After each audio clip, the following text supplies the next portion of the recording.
नमस्कार मित्रांनो, आपण आलोय आता सुभेदार तुकाराम सूर्यवंशी साहेबांच्या इन्फंट्री हाऊस या फार्म हाऊसवरती माजी सैनिक कार्यकारिणी पुनर्गठन कार्यक्रमास कार्यक्रमाची सुरुवात जिल्हाध्यक्षांच्या स्वागताने झाली. एरवी कार्यक्रमाचे अध्यक्ष प्रमुख पाहुणे ठरलेले असतात, पण हा कार्यक्रम थोडा वेगळा होता.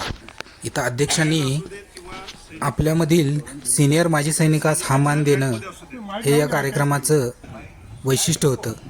यावरून हा कार्यक्रम किती पारदर्शक आहे हे अधोरेखित करणारं होतं.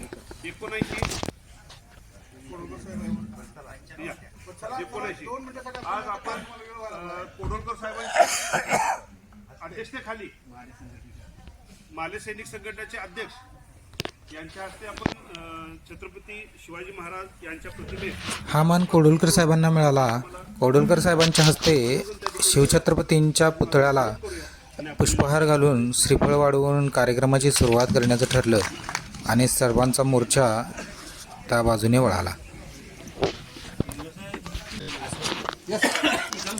आणि अशातच कोडोलकर साहेबांना छत्रपतींच्या पुतळ्याचे पूजन सुरू करण्यास सांगितले.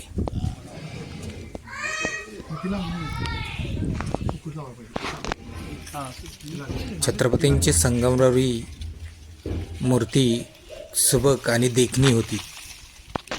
या देखण्या आणि सुबक मूर्तीचे पूजन सुरू झाले होते. छत्रपतींना नाम ओढून साहेबांनी आपल्या सहकार्यांनाही छत्रपतींना नाम ओढायला सांगितलं आणि कार्यक्रमाच्या अध्यक्षांना नाम ओढून झाल्यानंतर बाकीच्या कार्यकर्त्यांना नाम ओढला गेला आणि शिवछत्रपतींना पुष्पहार अर्पण केला गेला.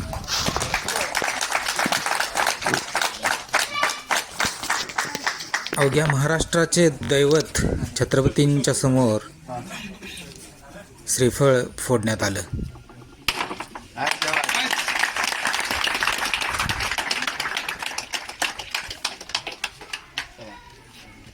आणि छत्रपतींच्या नावाच्या घोषणा देण्यात आल्या. घोषणांमध्ये सैनिकी शिस्त दिसत होती.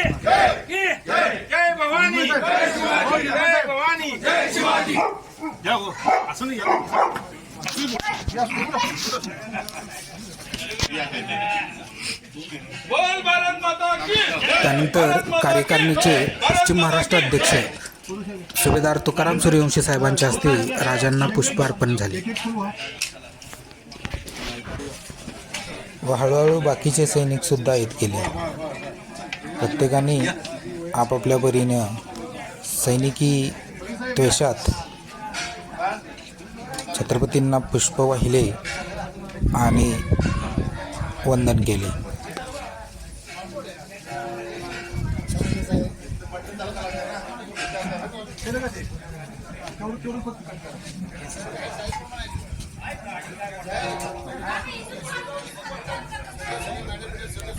काहींनी नमस्कार केला तर काहींनी छत्रपतींसमोर पुष्पहार अर्पण करून कडक सॅल्यूट ठोकला.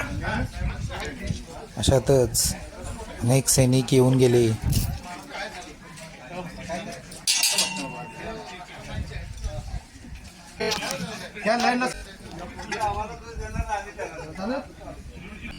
आणि मूळ कार्यक्रमाला सुरुवात झाली. अध्यक्षांनी कार्यकारिणीच्या सर्व पदाधिकाऱ्यांना मंचावरती पाचारण केले. ज्यांच्याकडे पद आहे त्यांनी कृपा करून पुढे यावे.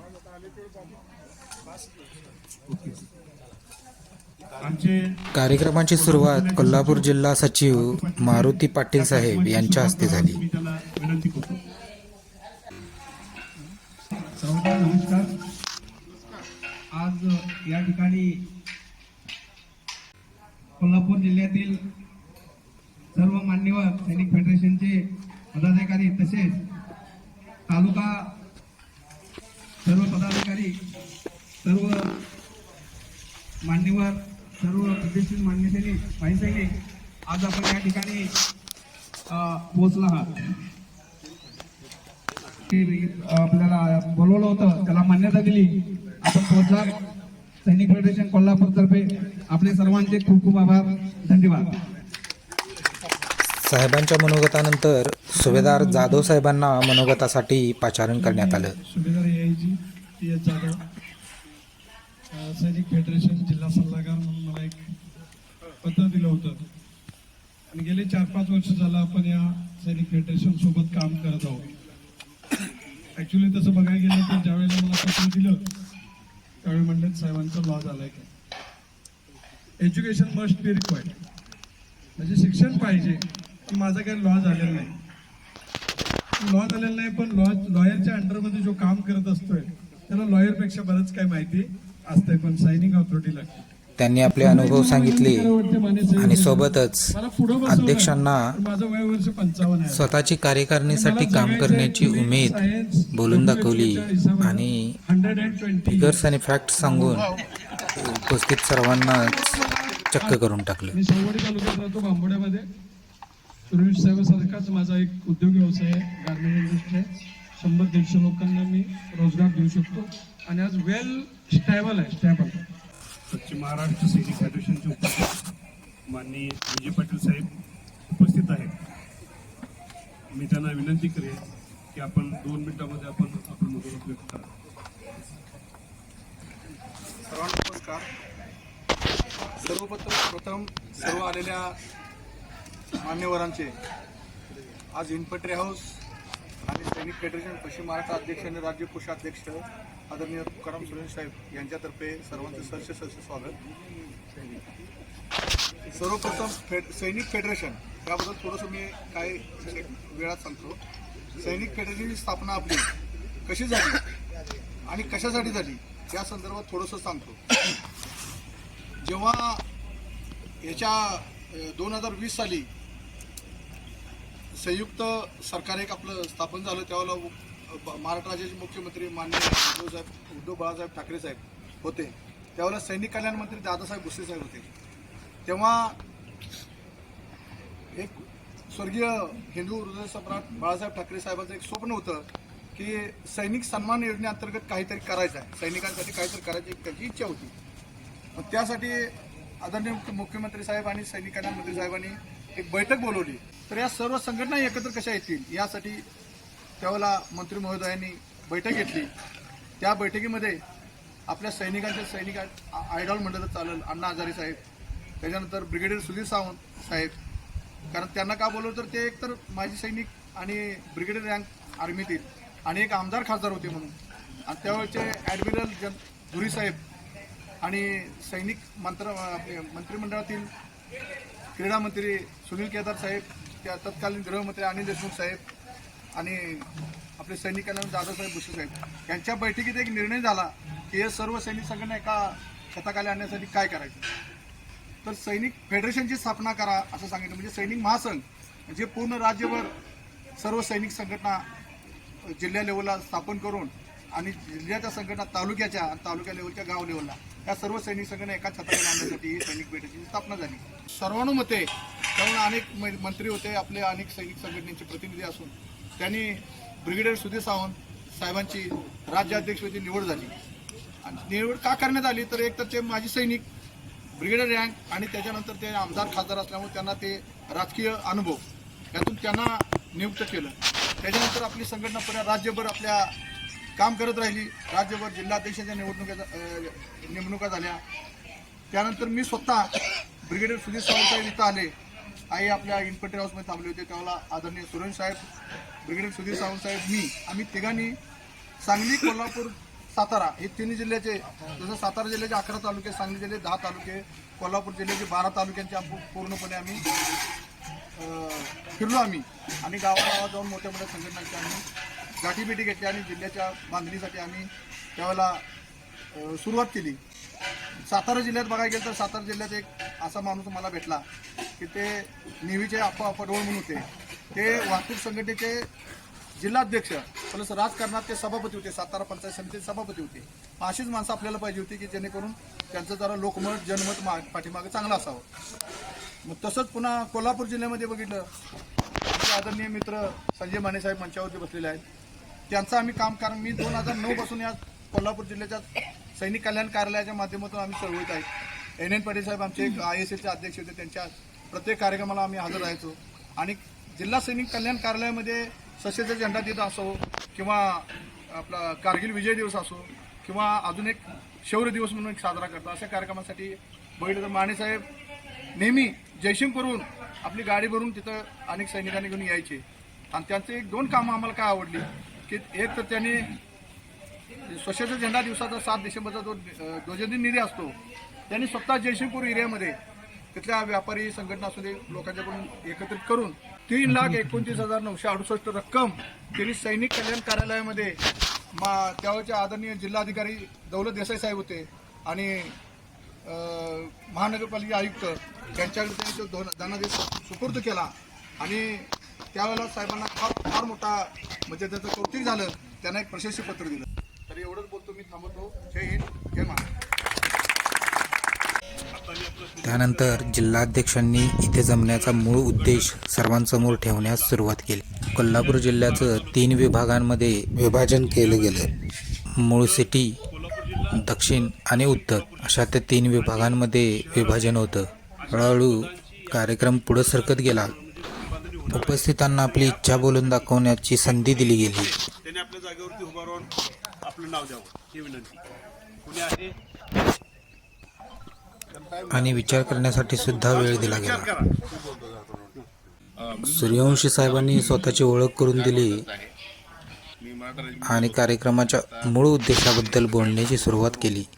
सध्या मी आता माझा प्रायव्हेट सिक्युरिटीचा धंदा आपला उद्देश काय आहे, आपण काय कार्य करायचे आहे, या सर्वाची इत्थंभूत माहिती त्यांनी सर्वांना दिली. लहान संघटनांना एकत्र करून एक मोठी संघटना निर्माण करण्याचा हा कार्यक्रम होता. आपले जे ज्या संघटनेच्या माध्यमातून मुद्दे आहेत सर्व माजी सैनिकांना आणि त्यांच्या कुटुंबियांना येणारे प्रॉब्लेम्स आपला मुख्य उद्देश काय फेस आहे? करण्यासाठी सैनिक फेडरेशनचा आणि त्यांच्या मुख्य उद्देश आहे की उत्थानासाठी आपल्या ज्या समस्या आहेत, ही संघटना त्या कार्य करणार होती. मंत्रालयापर्यंत पोहोचवणं, सार्वजनिक समस्या. आणि कार्यकारिणीच्या निवडीस सुरुवात झाली. माझ्यापेक्षा आणखी दुसऱ्या लोकांनी होते ना, आता उपाध्यक्ष आहेत त्यांना अध्यक्ष करा, बाकी कोण आहे त्यांना अजून हे करा, जिल्ह्यात आहेत संघटना त्यांना पुढच्या ह्याच्यावरती घ्या, असं घ्यायचं आहे. तर आताच्या ह्याच्यावरती सांगा कुणाला दक्षिण जिल्ह्यामध्ये, दक्षिण कोल्हापूरमध्ये आता जिथं आमचे देसाई साहेब काम करतात तिथं कुणाला अध्यक्ष व्हायची इच्छा आहे का? हे आल्या लोकांपैकी नसेल तर आम्ही परत देसाई साहेबांना समर्थन किती लोक देतात आता हे त्यांनी हात वर करा. दक्षिणचे अध्यक्ष निवडले गेले. दक्षिण असेल तर दक्षिण त्यांनी करा किंवा म्हणजे ठीक आहे त्याला मग बोला, लोकांना माहिती आहे त्या. दक्षिणसाठी ओके, चला धन्यवाद. उपाध्यक्ष व्हायला कोण तयार आहे का?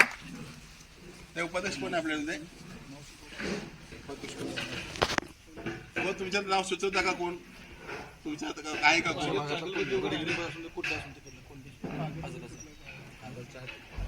दक्षिणला उपाध्यक्ष नसल्यामुळं उपस्थितांमधीलच एकाला उपाध्यक्ष होण्याची संधी देण्यात आली, परंतु त्यांनी ती नाकारली. नाही, देसाई साहेब अध्यक्ष आहेत की दुसरा कोण उपाध्यक्ष आहे तसं कंटिन्यू दुसरं कोण नाही आहे? दुसरं कोण नाही आहे? तुम्ही या म्हणतोय आम्ही. आम्ही तुम्हाला सहकार्य करतो तसं आहे, तुमच्या सोबत कायम आहे, पण कुठलं काय नको. बर, सिटीसाठी कोण अध्यक्ष व्हायला तयार आहे का? शहरसाठी ओके, व्हेरी गुड. हा, कोल्हापूर शहराध्यक्षपदी 13 महार रेजिमेंटच्या संदीप कांबळे साहेबांची निवड झाली. हा. कोल्हापूर जिल्ह्यामध्ये उपाध्यक्षाला कोण तयार आहे का? कोल्हापूर जिल्हा सिटीमध्ये, कोल्हापूर शहरमध्ये कोण आहे का? कोल्हापूर शहरमध्ये जी राहणारी व्यक्ती आहे ती यदा कदाचित साहेबांना सेक्रेटरीचं पाहावं लागलं तर त्यांच्या ठिकाणी त्यांनी उपस्थिती लावून आपलं काम करण्यात एवढंच गरजेचं आहे का कोण? ठीक आहे, मग आम्ही त्यांच्याकडे घेऊ परत नाव आपण. ओके, आता कोल्हापूर जिल्हा दक्षिण सॉरी उत्तर करेक्शन उत्तर त्याच्यामध्ये सध्या आता मानेसाहेब आहेत, आपण जिल्हाच बघता येते, परंतु ठीक आहे मानेसाहेब आहेत. तर मानेसाहेबांच्या व्यतिरिक्त कोण जिल्हा अध्यक्ष म्हणून उत्तर जिल्हा अध्यक्ष कोल्हापूर जिल्ह्याला कोण व्हायला तयार आहे का, कोण इच्छुक आहे का आपल्यापैकी? हात वरती करा, सांगा.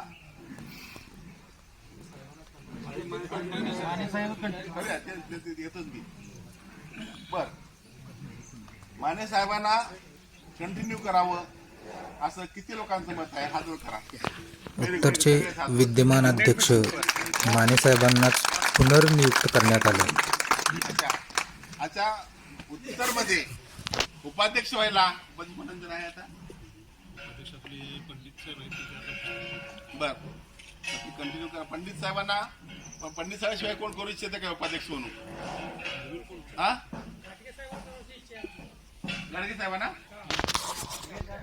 परंतु उत्तरच्या उपाध्यक्षांना बदलून त्यांच्या जागी घाटगे साहेबांना उपाध्यक्ष करावी अशी उपस्थितांमधून मागणी समोर आली आणि त्या ठिकाणी घाटगे साहेबांची नियुक्ती करण्यात आली.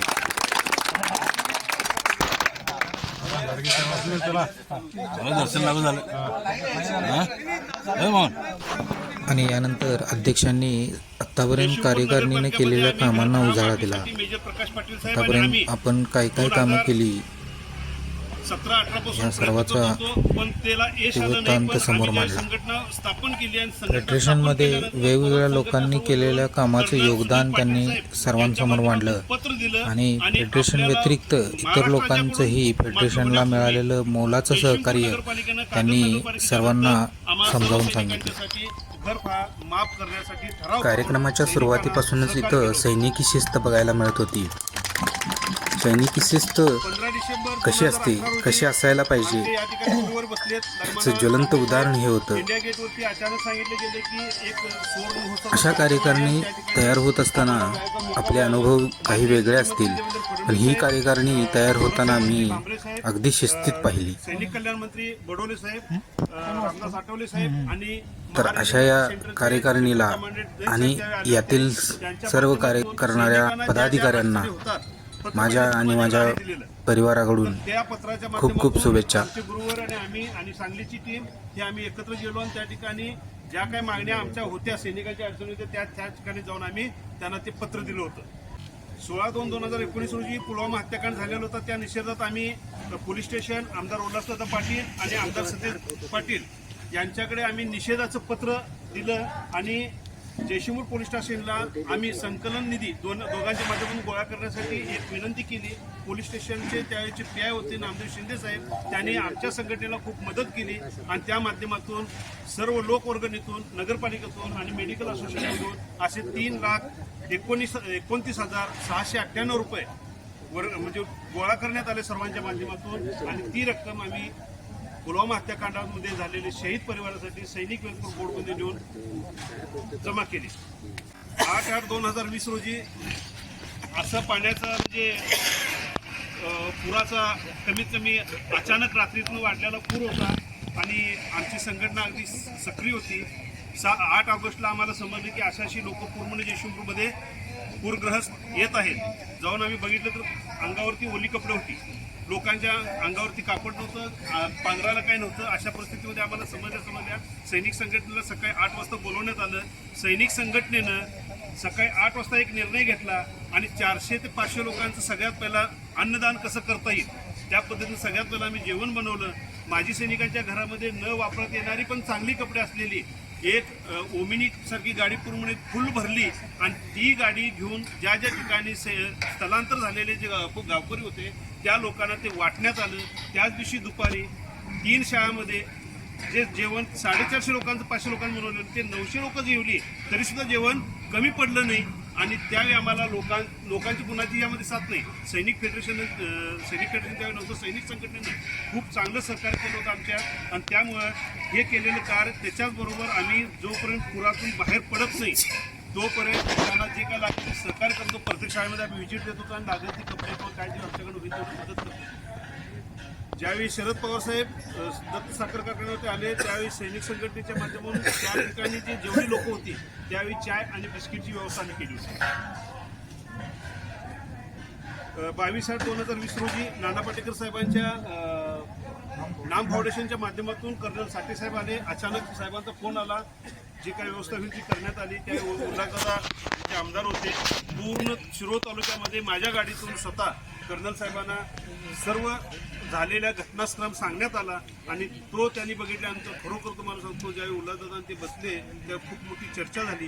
कुठल्या बांधाऱ्यावर झाली? राजापूर बांधाऱ्यावरती झाली. आणि राजापूर बांधाऱ्यावरती मुळे जे पाणी बॅक येते त्या बॅक वॉटरमुळे होणारं नुकसान कशा पद्धतीने थांबवता येईल त्याच्यावरती चर्चा झाली. माझे परममित्र औरंगाबाद, चाळीसगाव, बारामती आणि पुणे अशा गावातून 4 ट्रक मला साहित्य आलं आणि ते साहित्याचं पॅकिंग करून सैनिक संघटनेचे सर्व पदाधिकारी आणि अर्जुनकर अकॅडमी चालू केलं होतं. त्या विद्यार्थ्यांच्या माध्यमातून किट बनवलं आणि ठराविक गावातनी ज्या गावातनी पाणी आलेलं आहे अशा गावातनी आम्ही ते किट वाटप केलं. त्यातून आम्हाला एक संदेश मिळाला, ज्याची चुलीमध्ये पाणी गेलं होतं त्यांच्या घरात जाऊन बघितल्यानंतर आम्हाला खूप डोळ्यातून पाणी येतं. त्यानंतर एक गणेश भागवत म्हणून माझे मित्र आहेत, ते आले. मला असं गाव दाखवा म्हणायला आले ज्या गावामध्ये खरोखर चुलीमध्ये पाणी गेलेलं आहे. आम्ही शिर्टी गाव दाखवलं, आकिवाड दाखवलं आणि त्या गावामध्ये 30-30 किलोच्या साहेब गव्हाच्या पोत्याची एक गाडी आली. 90 लोकांना 30-30 किलोचं गहू दिलं. पिठाच्या काही बॅगा होत्या, तेलाचे डबे होते, हे सर्व त्या ठिकाणी त्यांना म्हणजे वाटप नावानिशी वाटप केलं आणि ते संतुष्ट होऊन तिथून निघून गेले. असे कार्य केल्यामुळं जे विजय साहेबांनी सांगितले 7 डिसेंबर 2019 रोजी ह्यागडीच्या दिवशी माननीय कलेक्टर दौलत देसाई साहेब, आयुक्त कलशेट्टी साहेब आणि त्यावेळेचे यानंतर अध्यक्षांनी सर्वांच्या भोजनाची व्यवस्था केली होती. सर्वांनी भोजन करून घेतले आणि एक क्रमाची सांगता झाली. एक सत्कार समारंभ करून त्यांनी नाव घेतलं. मित्रांनो, तुम्हाला हा व्हिडिओ कसा वाटला माझ्या कमेंट बॉक्समध्ये कळवा आणि माझ्या चॅनलला लाईक करा, शेअर करा आणि सबस्क्राईब करा.